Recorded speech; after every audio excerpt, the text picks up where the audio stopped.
एक सारांश एक पुस्तक का आपके साथ शेयर करना चाहूंगा। आपने 7 habits of highly effective people जो पुस्तक आपने शायद पढ़ा होगा, स्टीफन कॉवी जो सबसे बड़े माने जाने वाले मैनेजमेंट गुरु थे, उन्होंने यह पुस्तक लिखा है। Considered to be the most famous management book ever written.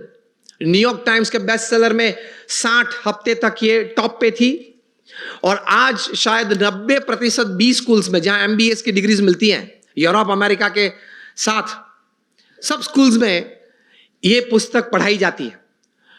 और फॉर्च्यून 500 कंपनीज के शायद ही कोई एग्जीक्यूटिव्स बचे होंगे जिन्होंने इस पुस्तक का कोई कोर्स ना किया हो, कोई क्रैश कोर्स 1 हफ्ते का, 2 हफ्ते का, 5 हफ्ते का कोर्स ना किया हो। इस पुस्तक उन्होंने लिखा, बहुत समझने वाली ये बात है, ध्यान से सुनना।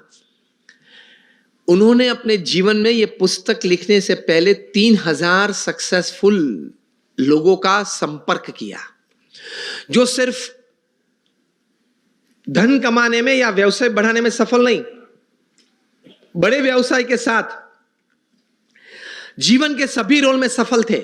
हस्बैंड या वाइफ, ब्रदर या सिस्टर, नेबर या रिलेटिव, फ्रेंड, डॉटर या सन, सभी जो रोल हमें जीवन में सभी को करना है, वो सभी रोल में ये लोग सफलता उन्होंने पाई थी। ऐसे 3000 से ज्यादा लोग को वे मिले, और मिलने के बाद शांति से 3 साल तक विचार किए, और फिर ये पुस्तक लिखिए, the 7 habits of highly effective people. मतलब अति असरकारक व्यक्तित्व धराने वाले व्यक्तियों के जीवन में ये 7 आदतें मैंने कॉमन देखी। मैं सभी का वर्णन नहीं करना चाहूंगा, लेकिन सिर्फ आपको नाम देता हूं। प्रथम आदत थी प्रोएक्टिव, जो सफलता के लिए बहुत जरूरी है। हम लोग एक्टिव तो हैं, प्रोएक्टिविटी मतलब प्रतिकूल परिस्थिति में सानुकूल प्रतिभाव। प्रतिकूल परिस्थिति में सानुकूल प्रतिभाव। आपके घर में आपके मन के मुताबिक बात नहीं बनी, फिर भी आप सबको साथ देना चाहते हो। आप जो ट्रस्ट में हो, जो संस्था में हो, जिसमें आपका प्रोजेक्ट, आपका विचार अच्छे थे, लेकिन सर्वानुमत से वो स्वीकार नहीं किया गया और किसी और का विचार स्वीकार किया गया, फिर भी आप इतने उत्साह से उस प्रोजेक्ट में अपने आप को वो सेवा में जोड़ सकते हो। ये बोलते हैं प्रतिकूल परिस्थिति में सानुकूल प्रतिभाव। आपका किसी ने अपमान किया, फिर उस वक्त आप स्थिर रह सकते हो। ये सफलता के लिए बहुत जरूरी है। कोई बड़ी आपत्ति आपके जीवन में आ गई, a setback, a failure is part of life, लेकिन उस वक्त आप स्थिर रहे। आपने जो विचार या उस वक्त जो एक्शंस बताए वो नीति नियम के अनुसार थे या गैर रीति में आप चले गए। प्रतिकूल परिस्थिति में सानुकूल प्रतिभाव। किसी ने चांटा मारा, फिर भी आप हंस सकते हैं। To keep yourself stable is the first important aspect. प्रतिकूल परिस्थिति में सानुकूल प्रतिभाव। दूसरी बात लिखते हैं, begin with the end in mind. जो भी आप करना चाहते हैं तो उसका अंतिम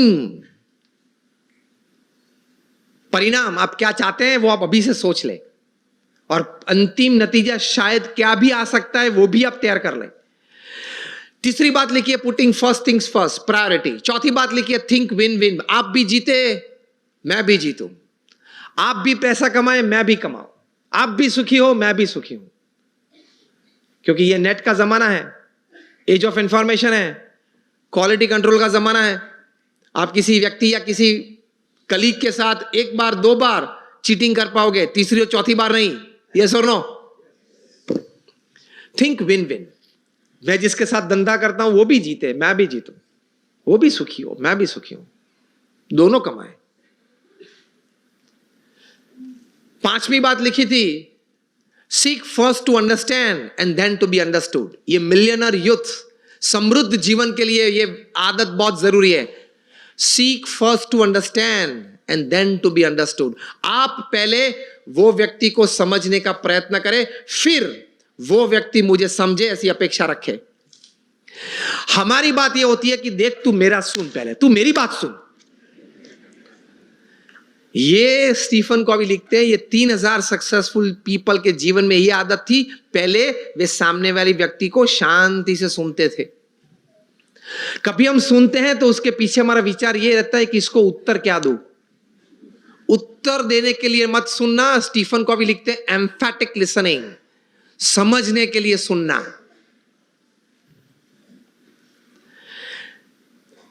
पांच आदतें हुई। 6th लिखते हैं सिनर्जी। एनर्जी तो हम सब समझते हैं, मतलब आगे ऐसा लगता है। सिनर्जी मतलब 2 या 2 से ज्यादा व्यक्ति जब साथ में आते हैं, कुछ काम करने का निर्णय लेते हैं, काम करना शुरू करते हैं, मतभेद हो जाते हैं, कभी मनभेद भी हो जाते हैं, फिर भी साथ रहने का निश्चय करते हैं, साथ रहते हैं और चर्चा करते हैं, कॉमन मिनिमम प्रोग्राम डिसाइड करते हैं, कॉमन मिनिमम प्रोग्राम के लिए अपनी एनर्जी रिसोर्सेज अंदर डालते हैं, एक परिणाम पैदा करते हैं और परिणाम का आनंद लेते हैं। उसी आनंद में दूसरा काम करने का तैयार करते हैं, उसको सिनर्जी बोलते हैं। ये सिनर्जी के साथ काम करना वो आपको समृद्ध बनाएगा। लेकिन हमारी विचारधारा और आदत ऐसी है, 1 इंडियन इक्वल टू 3 जापानीज। एक भारतीय, उसमें इतनी ताकत होती है, 3 जापानीज जो काम कर सकते हैं वो एक भारतीय कर सकता है। 1 Indian equal to 3 Japanese, 2 Indians equal to 1 Japanese. अब पता चला, जब 2 भारतीय साथ में आते हैं ना, तब संप टूटता है। मेरे हिसाब से करना है, वो बोले मेरे हिसाब से करना है, तो फिर दोनों की शक्ति साथ में आती है तो भी कितनी बन जाती है? एक जापानीज जैसी। And 3 Indians equal to 0। 3 साथ में आ जाते हैं तो 0 बन जाता है। मुझे तो अभी कहा गया कि सब यहां जो आपकी टीम है जीतो की और ये ऑर्गेनाइजेशन के, सब कई बार बात करते थे, सब जब पीछे बैठे थे, बहुत सम से बहुत अच्छी टीम बनी है और बहुत अच्छा कार्य कर रहे हैं।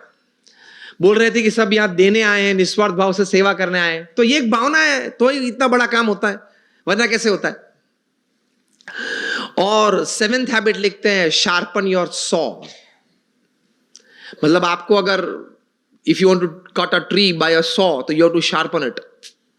तो your saw, your physical saw, you have to keep exercises, mental saw, you have to keep good reading and thinking good. Your emotional saw, that is you have to have the right type of feelings, and your spiritual saw. इसमें Stephen Covey लिखते हैं कि connect with your creator through prayers every day. आप अपने सर्जनहार के साथ संबंध नित्य रखना प्रार्थना के रूप से। ये 3000 सफल व्यक्ति के जीवन में उन्होंने भगवान के प्रति श्रद्धा दृढ़ देखी। ये सफलता का बहुत बड़ा कारण है, क्योंकि जीवन में ऐसे प्रसंग बनेंगे जब आपके मोबाइल में 500 नंबर होंगे, किसको फोन करूं वो प्रश्न आ जाएगा। और ऐसे प्रसंग बनेंगे सिवियर फेलियर के, जो लाइट हम देखते हैं, इलेक्ट्रिसिटी देखते हैं, थॉमस अल्वा एडिसन ने दी। एक बार सुबह में बड़ी आग लग गई और पूरी एडिसन फैक्ट्रीज जल गई। एडिसन को किसी ने बताया, वे चले सुबह में, देखा कि it was a heap of ashes. छोटे बच्चे को साथ में लेके गए थे और बच्चे को बताया कि go and call your mother. क्यों? She might not have seen such a big heap of ash in her life. कितने स्थिर थे। और एडिसन की पत्नी जब आई, तब वो पत्नी तो एकदम जमीन पे गिर पड़ी कि हमारी फैक्ट्री की पूरी जल गई है फैक्ट्री। एडिसन ने अपनी पत्नी का हाथ पकड़ा और उसको स्टेबल किया। और एडिसन बोले ऊपर देख के, thank God all my mistakes have burned up, I am coming back at 10, I will start again. और ये इलेक्ट्रिसिटी और ये लाइट हमको दी। उन्होंने बोला कि भगवान आपका आभार, मेरी सब गलतियां जल गई। वो गलतियां नहीं थी, जब तक वे अस्तित्व में थी तब तक वे रिकॉर्ड्स थे, डेटा था। You got my point? जब तक वो पेपर्स थे, जब तक फैक्ट्री जल नहीं गई थी, लेबोरेटरी थी, तब तक वो सब क्या था? रिकॉर्ड्स और डेटा था। एक बार जल गई, यहां अभिगम बदल दिया, गलतियां थी, जल गई, I will start afresh. He did it and he give this. ये कहां से इतना बल आता है इस परिस्थिति में? प्रमुख स्वामी महाराज का संकल्प था कि लंदन में एक भव्य शिखरबद्ध मंदिर करना है। हैरो वहां एक एरिया है, वहां हमने जमीन भी ली। लेकिन नेबरहुड में सबने ये प्रश्न उठाया कि ये लोग 12 बजे तक घंट बजाएंगे, आरती करेंगे, तो हमारी प्राइवेसी डिस्टर्ब हो जाएगी। अब ऐसा तो करते नहीं हम, लेकिन वहां एक सिग्नेचर कैंपेन होता है, वो भी एक part of the legal process है। उन्होंने वो किया और ज्यादा सिग्नेचर लोकल्स से उनकी हुई, तो कोर्ट ने रूलिंग दे दिया कि BAPS can not construct a मंदिर, या वो यहां मंदिर नहीं बांध सकते, और हम केस हार गए। प्रमुख स्वामी महाराज बड़ौदा में थे और बोर्ड ऑफ ट्रस्टीज ने फोन किया वहां लंदन से कि स्वामी जी हम केस हार गए। प्रमुख स्वामी महाराज के साथ हमारे बड़े सदगुरु संत पूज्य विवेक सागर स्वामी थे, उन्होंने ये प्रसंग प्रत्यक्ष देखा। प्रमुख स्वामी महाराज के चेहरे पे एक व्रिंकल भी नहीं फरी। प्रथम वाक्य वे बोले, जैसी भगवान की इच्छा। दूसरा वाक्य वे बोले कि हमने तो अपना पुरुषार्थ सही भावना से किया था, अब परिणाम जो भगवान की इच्छा है वो हम स्वीकार लेंगे। और तीसरा वाक्य बोले कि हमने तैर किया था, वो मंदिर तो करना है, और कोई जगह ढूंढना चालू कर दो, मंदिर तो जरूर बनाएंगे। और बनाया, और रीडर्स डाइजेस्ट ने 95 में जब प्रतिष्ठा हुई तब लिखा, it is the 8th wonder of the world. शायद आप लोगों ने किसी ने वो मंदिर देखा होगा निस्दन में, it is the 8th wonder of the world. तो ऐसे महापुरुषों के